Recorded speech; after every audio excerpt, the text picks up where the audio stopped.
Hi guys ខ្ញុំអ្នកកលីអ្នកគ្នាមើលវីដេអូខ្ញុំឡើងទៀតហើយអរ please សួស្តីចាំថ្មីគ្នាយើងដោយសារតែជាឆ្នាំថ្មីខ្ញុំនៅមកសម្ដែងរឿង anime វិញម្ដងចង់លើកទឹកចិត្តខ្ញុំឲ្យខ្ញុំសម្ដែងរឿង anime បន្តទៀតអ្នកគ្នាអាច page មួយឆាខ្ញុំតាមរយៈ QR code នេះបានហើយនេះគឺល្អមែនខ្លះមែនតើដោយសារតែទូស្រីត្រូវមានមនុស្សតាមញ៉ាំឡើងដូរទៅពីនេះឯណោះគឺមានប្រាប់ផងមានថ្លៃផងតើទូស្រីរបស់យើងនឹងសម្ដែងចិត្តថាយកម្នាក់ណាអញ្ចឹងមានតែទៅមើលទាំងអស់គ្នានៅដើមរឿងរបស់យើងឃើញថាមិត្តភក្តិគេ9នាក់ហ្នឹងកំពុងតែនៅក្នុងក្លឹបដើម្បីច្រៀងរាំបន្ទាប់មកក៏មានហេតុការណ៍ចម្លែកមួយក៏បានកើតឡើងបាទធ្វើឲ្យនាងគឺមានជាកប្បជាខ្លាំងដែលនាងមានឈ្មោះថាយូម៉ាចាន់ហើយម្នាក់ស្រីសុខខ្មែរគឺមានឈ្មោះថាហូតារ៉ូដែលនាងបាននិយាយថាកុំបញ្ចេញស្រឡាញ់អីទាំងអស់ប្រយ័ត្នពួកគេលើរូបលន់កូនស្រីគេហើយអត់ឲ្យគេបញ្ចេញស្រឡាញ់ទៀតខូចម៉ែបន្ទាប់មកយូម៉ាបាននិយាយថានាងសំពេល1នាទីរួចនាងក៏បានដើរចាក់ចេញបាត់ទៅបន្ទាប់មកហូតារ៉ូក៏បានដើរទៅតាមយូម៉ាផងដែរដែលធ្វើឲ្យប្រុសៗទាំងពីរនាក់ដែលកំពុងតែច្រៀងរាំនោះគឺមានជាការឆ្ងល់ជាខ្លាំងឥឡូវយើងមកបកមើលហូតារ៉ូនិងយូម៉ាវិញម្ដងយូម៉ាបានសួរហូតារ៉ូថាហេតុអ្វីបានឯងធ្វើដូចនេះបន្ទាប់មកហូតារ៉ូបាននិយាយថាគឺដោយសារតែខ្ញុំគិតថាវានឹងសប្បាយក្នុងការមើលអ្នកទាំងអស់គ្នាព្រួយបារម្ភជំវិញតែគេដាក់គូនបន្ទាប់ពីហូតារ៉ូអ្នកបាននិយាយយ៉ាងរួចយើងក៏បានទាញដៃយកទៅចាក់កលឹះបន្ទាប់មកយូម៉ាបាននិយាយថាតែឯងកំពុងតែព្យាយាមធ្វើអ្វីហ្នឹងហើយនេះមែនបន្ថែមថាឲ្យចាំតិចសិននៅហូតារ៉ូអ្នកបាននិយាយថាយើងនឹងមិនធ្វើអីទេវាសម្ដីរបស់ហូតារ៉ូនិងកាយវិការរបស់ហូតារ៉ូគឺអត់សហការគ្នាសោះតែម្ដងពេលហ្នឹងផងដែរហូតារ៉ូបានសួរទៅយូម៉ាថាតែឯងខ្លាចមែនទេយូម៉ាចាន់យូម៉ាក៏បានឆ្លើយទៅប្រាប់ហូតារ៉ូវិញថាគឺវាមិនចង់ទេប៉ុន្តែឯងគិតថាឯងធ្វើនេះខុសទេឬហូតារ៉ូបាននិយាយថាចាប់នេះឯងនឹងធ្វើរឿងកាន់តែអាក្រក់ជាមួយនឹងដល់គេដល់គូនហើយឯងក៏កាន់តែភ័យជាមួយនឹងគេផងដែរវានឹងមានអារម្មណ៍ថាឈឺនៅពេលដំបូងបន្ទាប់មកនោះហើយជាមូលហេតុដែលខ្ញុំចង់ធ្វើវាជាមួយឯងខ្ញុំនឹងអនុវត្តជាមួយឯងយីរួយហូតារ៉ូក៏បានសិបបង្អាទៅលើរាងកាយរបស់យូម៉ាជាអ្នកគ្នាអត់ទាន់យកពីពាក្យសម្ដីរបស់ហូតារ៉ូដែលនិយាយបាញ់វិញទេខ្ញុំប្រាប់អ្នកទាំងអស់គ្នាដែលហូតារ៉ូចង់បានន័យថាយូម៉ានឹងមានរឿងរើសក្រែកជាមួយនឹងតាកេដាគូនយូម៉ាបាននិយាយប្រាប់ហូតារ៉ូថាយើងនឹងត្រូវត្រឡប់ទៅវិញបើមិនដូច្នេះទេពួកគេនឹងសង្ស័យយើងហើ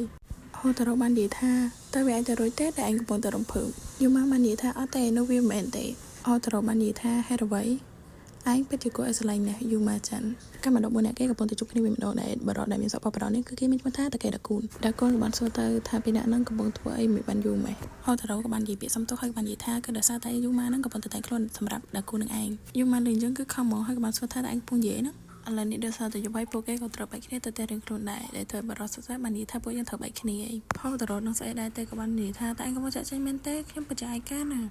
ានេះគឺជាថ្ងៃដែលដំបូងរបស់ឯងឯងសំណាងល្អណាស់យូម៉ាស្ដាប់ហើយឡើងសង្កេតតិចនេះបន្ទាប់មកពួកគេទាំង4ក៏បានចែកផ្លូវគ្នាទៅផ្ទះរៀងខ្លួនឥឡូវនេះពួកគេក៏បានចែកផ្លូវគ្នាទៅផ្ទះដែរយូម៉ានឹងត្រូវទៅផ្ទះជាមួយនឹងដាគូនហើយហូតារ៉ូទៅផ្ទះជាមួយនឹងពាក់សុសនេះក៏តាមមើលយូម៉ារហូតដែរទៅឲ្យបរិសុទ្ធបានសួរនឹងថាតែឯងបារម្ភមែនទេនឹងគាត់ថាអត់ទេតោះទៅកាន់មកមើលដាគូននឹងយូម៉ាវិញម្ដងដាគូនបានសួរទៅកាន់យូម៉ាថាតើឯងចង់នៅមួយពួកគេទៀតទេយូម៉ាបាននិយាយថាហេតុអីវាមិនចង់តតែសោះដាគូនក៏បានឆ្លើយទៅថាវាមិនអីទេអញ្ចឹងប៉ុន្តែខ្ញុំមានការព្រួយបារម្ភទេខ្ញុំគ្រាន់តែមានការព្រួយបារម្ភតែប៉ុណ្ណោះយូម៉ាក៏បានសួរទៅកាន់ដាគូនតើឯងបារម្ភពីអ្វីដែរដាគូនគេបានឆ្លើយថាទោះបីខ្ញុំនិយាយថាខ្ញុំចង់ចាក់ចេញទៅក្រៅនៅថ្ងៃនេះឯងស្រាប់តែចង់ធ្វើការជួបគ្នាលើក្រោយវិញដូច្នេះខ្ញុំគិតថាប្រហែលជាឯងមិនចង់នៅជាមួយខ្ញុំទៀតទេ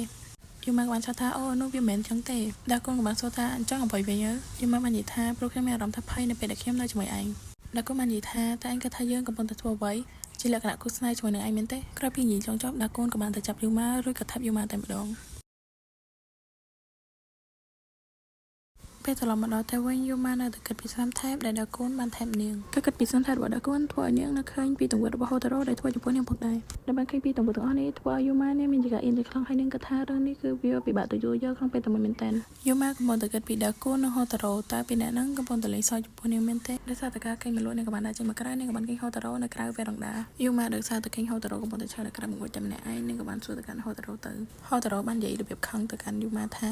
កុំឲ្យខ្ញុំឃើញឯងទៀតយូម៉ាឯងចេះឆ្ងាយទៅខ្ញុំមានសិទ្ធិខឹងឯងគ្រប់គ្រាន់យូម៉ាក៏បានតបទៅវិញថាតើឯងមិនសោកស្ដាយចំពោះអ្វីដែលឯងបានធ្វើដាក់យើងទេឬហូតារ៉ូក៏បានឆ្លើយទៅកាន់លក្ខណៈសោយថ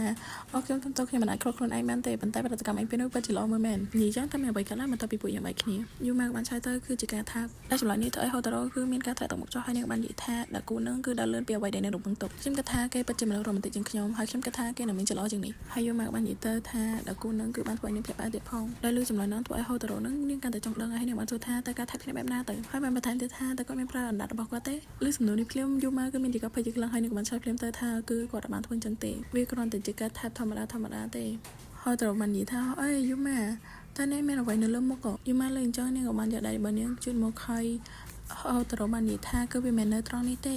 យកមកឯងម្នេះមកចង់ខ្ញុំជួយបេះវាឲ្យបន្ទាប់មកនាងក៏បានថែបយូម៉ាតែម្ដងអ្នកគ្នាពេលខ្ញុំផុសជាវីដេអូទៅពីចុះ copyright អញ្ចឹងខ្ញុំសូមដាក់រូបភាពសិនអាចធ្វើវីដេអូក្រោយអ្នកគ្នាអាចមើលជាវីដេអូវិញ ពេលនឹងផងដែរម៉ាក់របស់យូម៉ានឹងក៏បានហៅយូម៉ាផងដែរហៅទៅរករឿងចឹងគឺនៅតែប្រឹងថែបយូម៉ាទៀតហើយក៏យូម៉ាបានរយហៅទៅរកចេញទៅខ្ញុំបានធ្វើឲ្យបេះដូងឯងលោតហើយតែឯងចូលចិត្តវាទេយូម៉ាក៏បានសួរថាតែឯងមានបញ្ហាអ្វីមែនយូមានអារម្មណ៍ថាថ្ងៃនេះឯងធ្វើរឿងចម្លែកច្រើនណាស់ហើយអ្វីក៏ឯងនៅតែបន្តធ្វើរឿងនេះទៀតខ្ញុំបានប្រាប់ឯងរួចហើយថាខ្ញុំនឹងធ្វើការអនុវត្តខ្ញុំស្មានតែខ្ញុំថែបឯងមុនដល់គូនហើយតាតែឯងគិតយ៉ាងណាប្រសិនបើដល់គូនគេបានរកឃើញថាពីណាយើងបានថែបគ្នាយូម៉ាបាននិយាយថាតែឯងពងនិយាយអ្វីហ្នឹងទោះបីជាខ្ញុំអាចគ្រាន់តែបដិសេធក៏ដោយនិយាយលេងទេកុំប្រមអីខ្ញុំនឹងប្រកាសថាវាគឺជាការសម្ងាត់អត់កំបាំងរវាងយើងទាំងពីរនាក់នោះអីយូម៉ាបានគិតក្នុងចិត្តថាហេតុអីក៏ខ្ញុំមិនអាចទប់ទល់នឹងនាងបានអញ្ចឹងយូម៉ាបានគិតថាការថែបរបស់ហូតូរ៉ូគឺវាផ្អែមល្ហែមនិងទន់ជាដល់គូនទៀតវាធ្វើឲ្យនាងមានអារម្មណ៍ថារងឆ្អឹងក្នុងតែម្ដងហើយរឿងយើងក៏មកដល់ទីបញ្ចប់ធម្មតាដែរបើសិនជាអ្នកនរគ្នាចង់មកភាគតទៀតអ្នកនរគ្នាអាចបើកមេឆាខ្ញុំដើម្បីខ្ញុំមានកម្លាំងសម្រាប់រឿងឲ្យអ្នកនរគ្នាមើលទៀតបាយបាយ